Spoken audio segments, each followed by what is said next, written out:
Surga Nabi Adam. Munsir Sa'id berkata dalam tafsirnya, berkenaan dengan firman Allah Subhanahu wa Ta'ala kepada Nabi Adam alaihi salam, tinggallah engkau dan istrimu di dalam surga. Quran Surat Al-A'raf ayat 19. Para ulama memiliki perbedaan pendapat dalam menafsirkan ayat di atas. Sebagian ulama berpendapat bahwa Allah Subhanahu wa Ta'ala menempatkan Adam alaihi salam di surga abadi Jannatul Khuldi yang akan dimasuki oleh kaum muslimin pada hari kiamat. Sementara itu, ulama lainnya berpendapat bahwa surga tersebut adalah surga yang diciptakan khusus oleh Allah Subhanahu wa Ta'ala untuk Nabi Adam alaihi salam dan bukanlah surga abadi Jannatul Khuldi. Munsir Sa'id lebih lanjut menyatakan bahwa pendapat terakhir ini didukung oleh banyak dalil yang mewajibkan adanya pandangan tersebut. Abul Hasan Al-Mawardi dalam tafsirnya menyebutkan bahwa manusia memiliki beragam pendapat mengenai surga yang ditempati oleh Nabi Adam alaihi salam. Pendapat pertama, surga tersebut adalah surga abadi Jannatul Khuldi. Pendapat kedua, surga tersebut adalah surga yang disiapkan Allah Subhanahu wa Ta'ala khusus bagi Nabi Adam alaihi salam beserta istrinya. Allah Subhanahu wa Ta'ala menjadikannya sebagai tempat ujian, dan surga tersebut bukanlah surga abadi Jannatul Khuldi, yang merupakan tempat pembalasan di akhirat. Para pengikut pendapat kedua ini juga memiliki dua subpendapat. Pertama, bahwa surga ini berada di langit, karena Allah Subhanahu wa Ta'ala menurunkan Nabi Adam alaihi salam dan istrinya dari sana. Ini adalah pendapat yang diutarakan oleh Hasan Basri. Kedua, ada pandangan yang menyatakan bahwa surga itu terletak di bumi. Dalam hal ini, Allah Subhanahu wa Ta'ala menguji Nabi Adam alaihi salam dan istrinya dengan melarang mereka memakan buah dari pohon tertentu. Sementara mereka diperbolehkan mengonsumsi buah dari pohon lain yang ada di surga tersebut. Ini merupakan pendapat dari Ibnu Bahl. Peristiwa ini terjadi tidak lama setelah Allah Subhanahu wa Ta'ala memerintahkan iblis untuk sujud kepada Nabi Adam alaihi salam. Hanya Allah Subhanahu wa Ta'ala yang maha mengetahui mana di antara pendapat-pendapat tersebut yang paling benar. Ibnul Hatib dalam tafsirnya yang terkenal menyatakan bahwa terdapat perbedaan pendapat di kalangan manusia mengenai lokasi surga dalam ayat tersebut. Apakah surga itu berada di bumi atau di langit? Jika memang benar surga itu berada di langit, apakah itu merupakan negeri pembalasan di akhirat dan surga abadi Jannatul Khuldi, ataukah surga yang berbeda? Pendapat pertama, Abul Qasim Al-Balhi dan Abu Muslim Al-Isfahani berargumen bahwa surga tersebut berada di bumi. Mereka menafsirkan perintah turun sebagai perpindahan dari satu lokasi ke lokasi lainnya. Seperti dalam firman Allah Subhanahu wa Ta'ala, pindahlah ke Mesir. Mereka mendukung pandangan ini dengan berbagai pertimbangan dari ayat tersebut. Pendapat kedua, Al-Jubai berpendapat bahwa surga itu terletak di langit ketujuh.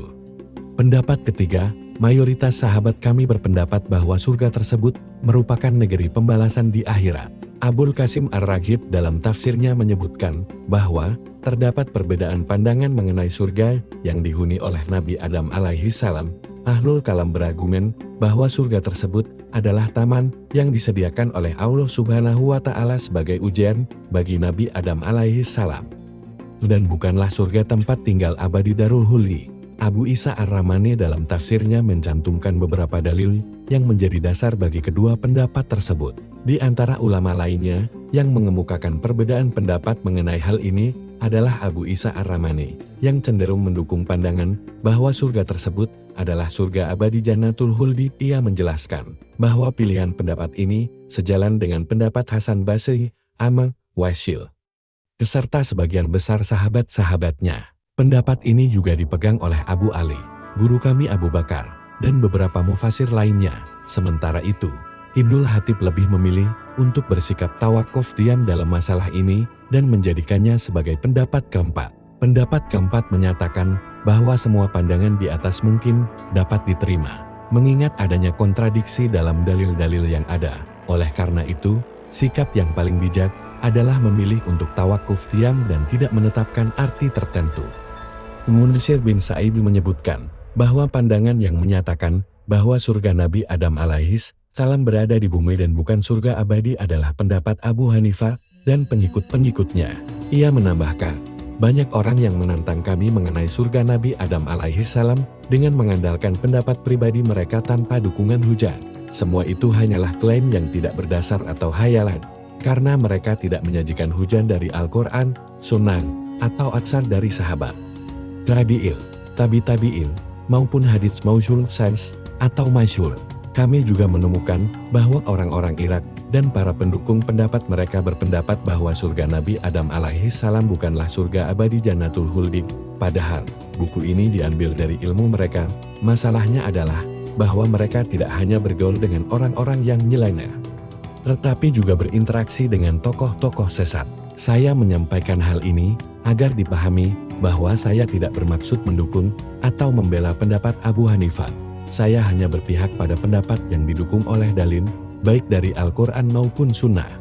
Ibnu Zaid al-Maliki dalam tafsirnya menyatakan, saya pernah bertanya kepada Ibnu Nafi mengenai keberadaan surga, apakah ia sudah diciptakan atau belum? Ibnu Nafi menjawab, lebih baik kita tidak membahas hal ini. Ibnu Uyainah menafsirkan firman Allah Subhanahu wa Ta'ala, sesungguhnya engkau tidak akan kelaparan di dalamnya dan tidak akan telanjang. Quran Surat Toha ayat 118 dengan menyatakan bahwa surga tersebut terletak di bumi.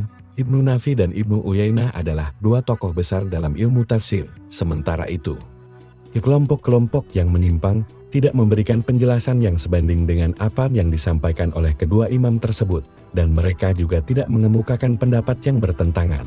Ibnu Qutaibah dalam bukunya Al-Ma'arif, setelah menjelaskan penciptaan Allah Subhanahu wa Ta'ala terhadap Adam alaihi salam dan istrinya, mencatat bahwa Allah Ta'ala kemudian memerintahkan keduanya, berkembang biaklah, perbanyaklah keturunan, penuhilah bumi, kuasailah ikan-ikan di lautan, burung-burung di langit, serta hewan dan tumbuhan di bumi, termasuk pepohonan dan buah-buahan. Allah Subhanahu wa Ta'ala juga memberitahukan bahwa di bumi terdapat makhluk-makhluk lain dan segala urusannya. Lebih lanjut, Ibnu Qutaibah menjelaskan, setelah itu, Allah Subhanahu wa Ta'ala menciptakan surga Firdaus yang terbagi menjadi 4 sungai, Sihun, Jihun, Dajah, dan Efrat. Ia juga menyebutkan adanya ular, yang merupakan hewan darat terbesar. Ular tersebut berkata kepada istri Adam alaihi salam, sesungguhnya kalian tidak akan mati jika mau memakan buah dari pohon ini.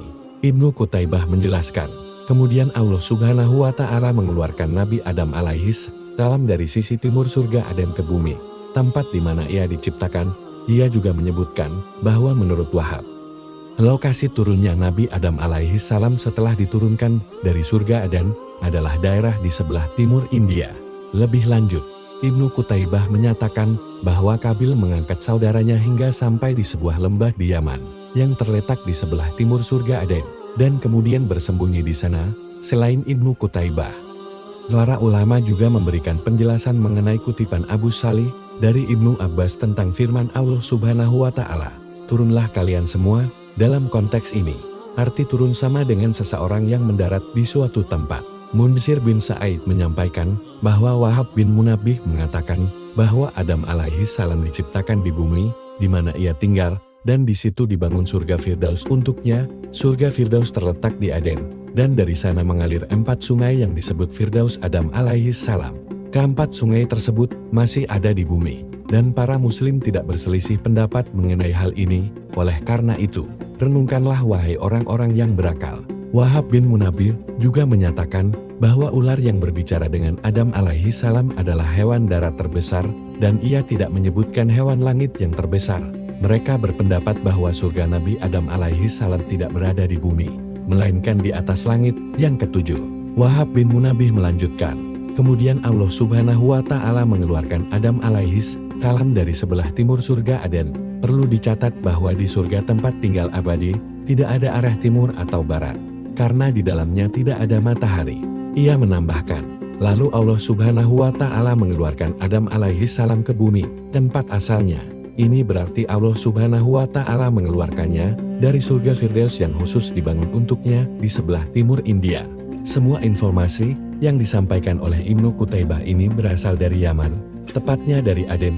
Ia menegaskan bahwa Allah Subhanahu wa Ta'ala membangun Firdaus untuk Adam alaihi salam di Aden. Dan ia menyatakan bahwa 4 sungai yang disebutkan sebelumnya bersumber dari sungai yang dinamakan Firdaus Adam alaihi salam. Munsir bin Sa'id menyampaikan bahwa Ibnu Qutaibah meriwayatkan dari Ibnu Munabbih yang mendengar dari Abu Hurairah radhiyallahu anhu.